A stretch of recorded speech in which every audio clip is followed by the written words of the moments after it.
Okay, I bought an Apple 10 years later. How about that? Well, it is the late 2013 iMac 27 inch. Yes, 27. Does it work in 2025? I would say if you find it with the price I did, absolutely yes. What does it do? Rocket science. It edits videos, you can make music, obviously browse the web. I don't know why anybody mentions that anymore. It's 10, 12 years, it's not 50 years. So yes, it does browsing. You can watch videos in 4K and you can edit in 4K. Yes, to this day. I'll show you in just a second. Well, what is going on right here, this is not just, with what it shipped from the mothership in Cupertino. This one has been slightly maybe modified. Slightly, though. This is the 3.2 gigahertz quad-core i5. It has an NVIDIA GT 755M, only 1 gig of graphics. It's plenty for $100. Yes, just in case I'm about to forget that, I paid $100 for it. That's it. That's it. Cash. And inside right now, I have a 250 gig SSD and 32 gigs of RAM. Yes, the RAM is only DDR3. It's not the fancy stuff that I have on my main machine, but it's doing miracles here. And the macOS version of it is 15.3.1, or the so-called Sequoia, whatever you call 15.3.1. That means plenty of stuff to play with, even though it is that old. How was all this done? Well, with OpenCore. Yes, OpenCore was involved in the making of that OS possible. That means that we can go to Play Store, grab the latest apps and all that stuff. As long as, of course, those apps don't demand too much, you can still do it. So you have all this stuff here. We're not gonna go too far with it. As you see, 250 gigs of memory, and we have 27-inch display, 2560 by 1440. That's a 4K display. The display on these, by the way, is absolutely amazing. Well, I mean, Apple always knows how to design stuff, even though I'm not the biggest Mac user myself. I kind of tend to use Linux a lot of times, but Mac would be my second and then Windows the third. But this one really was designed in the best way. I wish Apple kept going on with these. Now, this keyboard is not magic. It's not, you get the point. It's less than magic. The mouse is still magic. Yep, it's magic with a properly placed charging port right there. That's where it should be. You guys don't understand that. But I give him on design. Literally, this is a beast. The RAM is easy to upgrade, by the way. And if you are brave enough, the storage is not that hard to upgrade either. You just have to do some suction stuff on the screen without breaking it. You can watch YouTube videos. I'm not going to do it today to upgrade all this stuff. That's possible. Now, I know there are people that manage to upgrade the video card or chip up to 2 gigs. I'm not going to bother with that. It's too much work and it's way overkill for what I'm planning to do with it and what I'm actually doing with it. Yes, I make some music with it because GarageBand nails it when it comes to the keyboard. It's a different story. And by the way, Final Cut works really good. Let me open it up. Let me close this stuff here. Let me open Final Cut Pro. I mean, this is 11, I think, this Final Cut. Yep, it's 11.0.1. It does the job. I actually have a 4K video of mine preloaded in Final Cut right now. Look at the scrubbing. Look at that. I don't know if you can actually hear. Yes, this is a volume knob by Foss Audio VOL20. I think it's for sale, but don't quote me on that. I'll try to find a link if I find it. It's one of those Bluetooth volume knobs. Absolutely love these things. Just a thing. But hear that, the scrubbing. Actually, my RTX 4070 Super that I have on my main PC sometimes may not do the scrubbing as good as this one does, with only 1 gigs of video. Now, it might be offloading some of it to the CPU and to the RAM and all that good stuff, but come on, this is late 2013. It's not a 2020 or 2025. Still rocking. Yes, here, the ports, I have USB-Cs and card readers and all that just to bring them to the front. This is one of those Tobin 1 thingies that has all the ports on it. So I can have it dual use. I actually put my laptop on it. That's what it's made for. You can plug your laptop just on top of it, plug the USB-C and output it to other monitors. That's one of the things. Look at that. Look at this thing. Let me play it just a little bit. I have the Wi-Fi here. You can look at that. And you can select now between 2. It's actually playing good. 5 gigahertz. I'm watching myself right here in 4K. There's no delays or anything at all. Look. Front, night, and day. Now the parking. Look at the amount of detail that this camera. Let me lower it a little bit because that's enough. I mean, tell me how many computers from 2013 can do exactly this. That easy. And of course, you can just export it. Just go here, export file default. Or we're going to do Apple device 4K, and we're going to hit next. 5.8 gigabytes estimated. Let me see. Yep, 3840 by 2160 at 59.94 frames per second. Stereo left and right, 48 kilohertz. And I'm going to hit next.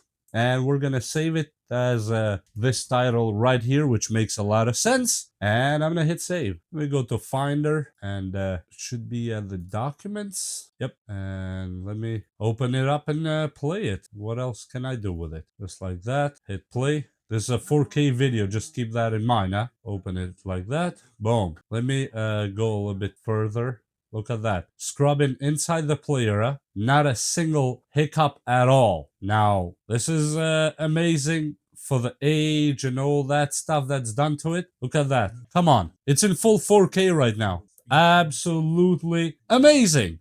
I mean, I don't have too many apps to show you right now, but, you know, to show you one that's task heavy, that a lot of computers glitch out, and if you're thinking of buying one of these for, you know, $100 or so for yourself, and you want to upgrade the RAM and maybe the storage, or you can get them actually quite cheap sometimes with upgraded RAM and storage. So they're ready to go from the box. So I think it's worth it, 100%.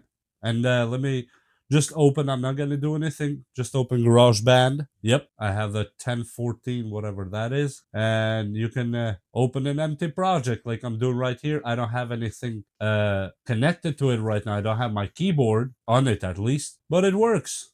Boom. Everything is right there. And you're ready to do whatever you need. And I mean, I would say this is amazing for FL Studio as well. If you work on FL Studio, which most of us do anyway, it rocks it. Not a single problem at all. Now, I'm not the best user of this magic mouse thingy. I'm used with a scroll wheel. But look at that. Because what I was doing, I was thinking I was doing it the right way by having Hackintosh, so-called, right? I had quite a decent machine with Hackintosh, but one day Wi-Fi would not work. Next day, graphics weren't recognized. Another day, half of the RAM would show up. Then I would have to hunt those kexts and those famous files and tweaks and all that. I really got tired to the point that really I was like, okay, I didn't even need Apple. I didn't want to pay $1,500 because I already have a lot of machines. So you kind of get a little bit over yourself. And instead, I found this $100. I was like, okay, I'm gonna give this one a shot. Had only 8 gigs when I got it, and it had a spinning drive. I took care of those both. Just installed my own SSD, installed my own RAM, and that's it. I'm gonna show you just in a second, or maybe I'll flash it here over the screen, how easy it is to actually take off the RAM door behind the computer. And when you take that, you just push it out, and boom, you're ready to go. Take those sticks out, put the other sticks that are compatible, obviously. You can check on Google what's compatible with it. I'm not going to be here your professor on how and which one, because you are not going to remember anyway. But I'll probably show it on video, and you might be seeing it right now, what type of RAM I have on it right now. So that's what's working, that I know for sure. And besides that, you have all your stuff like photos and all this stuff, that just pictures that I took. Look at that. Look how cool this is. Everything works. iMessage, yes, it works. I don't have it connected, so I'm not gonna act here like I use iMessage in this computer because I do not. And I don't put an email address or anything. It's just one of those things because I don't use it for that, but it works. And this thingy right here, FaceTime, works as well. If you connect it with your Apple account, I have an Apple account, but I don't want to mix them with my iPhone. It's just, one of those paranoias that some people have. I don't know who those people are, but some people have them. And yes, this is the open core patcher, an open core that does all this stuff. It's actually very easy. If you have one of these oldies and you want to bring it to the newer Sequoias with a 15 point something, and everything works on it, by the way. Everything works. I have not hit a single problem yet. And I will leave a link down in the description to who I followed to install this open core. Because if I sit here and tell you how to install it just verbally by not doing it, yeah, I feel that's a waste of time. It's like reviewing stuff that I don't have hands on.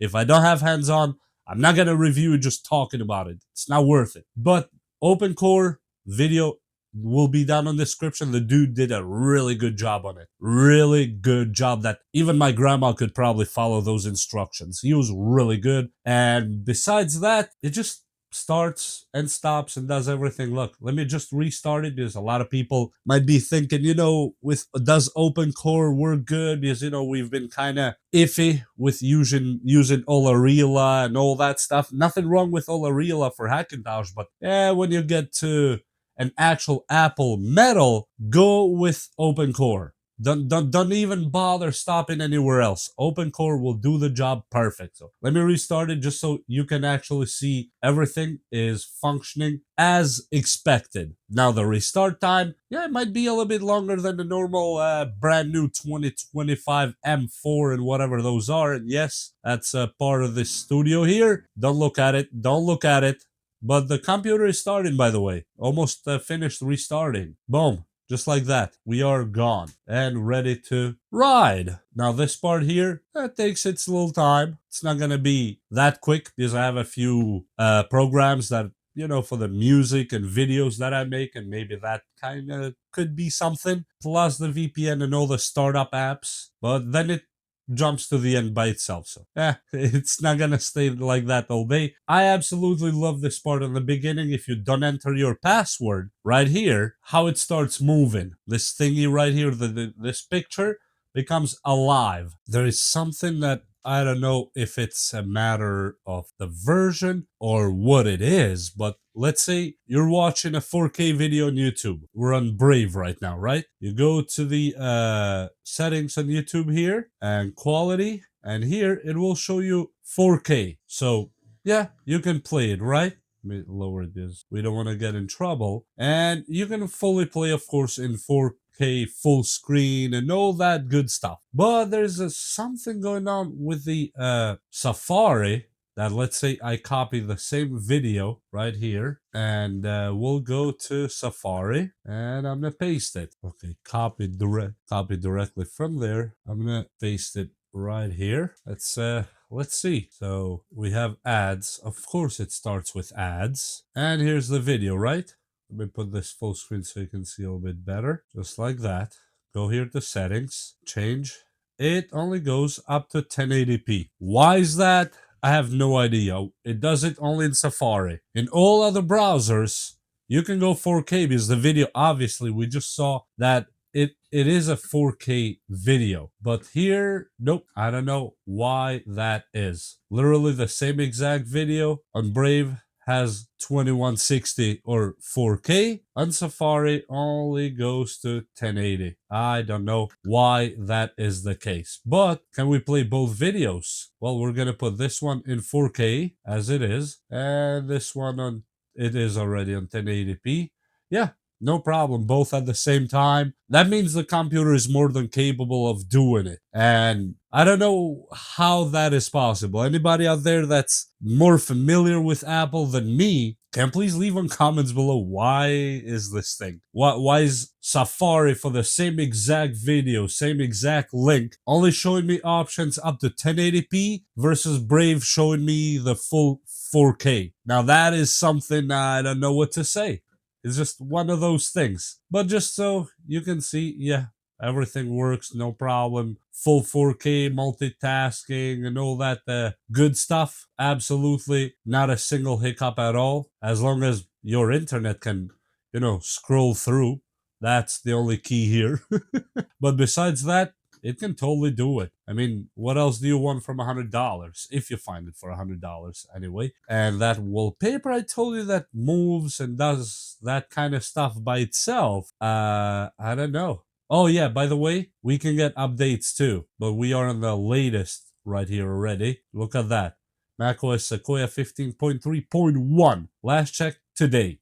That means a minute ago. And besides that, that wallpaper again, the screensaver, not wallpaper.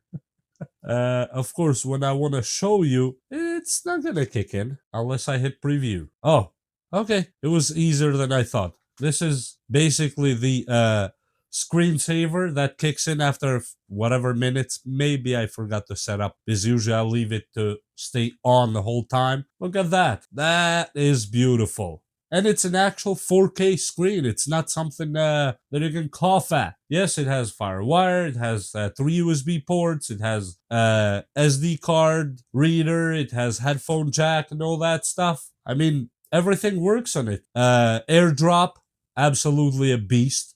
Really, really fast. That's how I actually transport videos that I film with the iPhone. I just throw those videos in with the AirDrop.